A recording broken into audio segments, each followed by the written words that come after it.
Standouts in practices. I have seen already two videos of Lad McConkey, the wide receiver from Georgia, absolutely eviscerating fools. That was my pick of the players that would have the most viral tweets. So, frankly, through confirmation bias alone, I am counting that.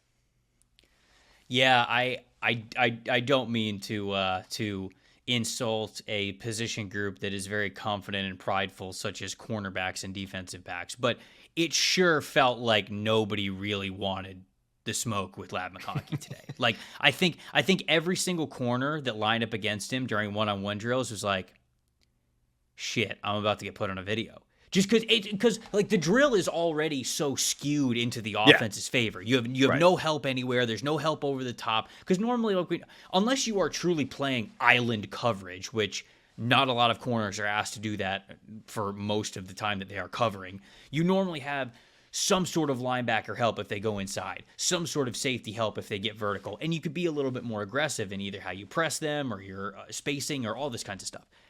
When you go one on in these one-on-ones, Lad McConkey can basically go two ways at any time or even get over top of you. So like he basically has all the freedom in the world to do whatever he wants. He's one of the crispest route runners that we have in this class. Most crisp, crispiest, whatever. He is so smart he recognizes defensive backs leverage. If they're playing inside, he manipulates that. If he's playing outside, he'll take the space and he'll hit you inside. Like it's just it's too easy for him is essentially what I'm saying. And it feels as though people are I don't think this is really the case anymore. Probably could have said this like 2 or 3 months ago. People look at Lab McConkey and they go, "Oh yeah, mid-round pick, third, fourth round slot receiver." This guy is going second round at worst. I don't know if any team would think that he is good enough to be a first round pick, but I'm telling you, it's second round at worst. He's not getting out of the second round. He's But just that's, too. yeah, The purpose of playing wide receiver is to get open. He does consistently all the time in a lot of different ways, and I think you already saw that in day one.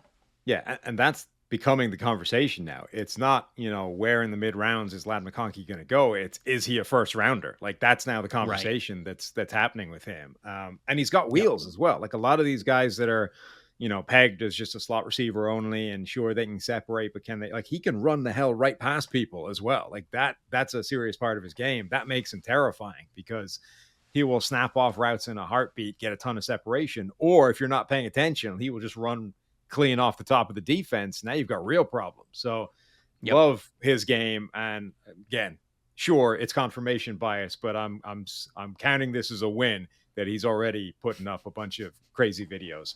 Who else stood out in the first day of practices? I think there were a lot of guys that were pretty impressive today. I felt like the first one who kind of comes to mind is Tyler Guyton, the offensive tackle from Oklahoma. And, Guyton is somebody who he played both sides of the ball when he was in high school. He played tight end, I think, originally when he was at TCU before he got to Oklahoma. And then they moved him out to offensive tackle when he got into Oklahoma, and he's been starting there over the last 2 years. This is somebody who also like grew up playing basketball, so he's got a basketball background. And the way that I consistently talk about or introduce Tyler Guyton is this. In an offensive tackle class full of really great athletes, Tyler Guyton to me is by far the best one. Like just the flexibility, the agility, the explosiveness, the strength, he has it all. But when you watch his tape, he's not very technically sound. The hand placement is all over the place. It's inconsistent. The strike timing, the strike location, like it's just a lot of that stuff is very inconsistent from him. And because of that, you saw him be more of a pusher instead of like a real blocker, like someone who could get hands on you, get the grip strength, not let you, be able to adjust to whatever a pass rusher was doing and stay in front of him. Instead, Guyton would mirror a pass rusher as they kind of like try to come up the arc or try to go in the middle, and he would just kind of he just like shoves them. But when you're just a shover, you are giving defensive linemen the ability to then redirect, recover, and then hit a counter move on you. When you get your hands where they're supposed to be inside and you really control somebody, reps over. You got to beat. So that was the area that we really wanted to see improvement from Guyton. And to be honest, we didn't see improvement in that area. But in the areas that I already liked from him, I liked even more after the early practice period today. He is super competitive. And you could tell that he knows that Chris Braswell from Alabama is the best edge rusher or the highest graded edge rusher that he's going to get to go up against in practices, because he's not on Laiatu Latu's side. Like, Chris Braswell is the best pass rusher that he has in his group. He wanted to go against Chris Braswell. In fact, like, he gave Braswell like a high five right before they were about to duel one-on-one, and Tyler got the better of him, and then he gave him, a tap on the helmet afterwards, and he just like he's just pumped, man. He's a super competitive offensive lineman who seems to be a really driven player to be the best version of himself he can be. So when you kind of like confirm that, and then you throw in the natural gifts, that's somebody that I'm pretty much all in on now at this point. And even though the film is not perfect, this is the kind of offensive lineman that you take in the first round. Yeah, and he was one of those guys where even just from the measurables, like he showed up and it ticked every box as being prototypical.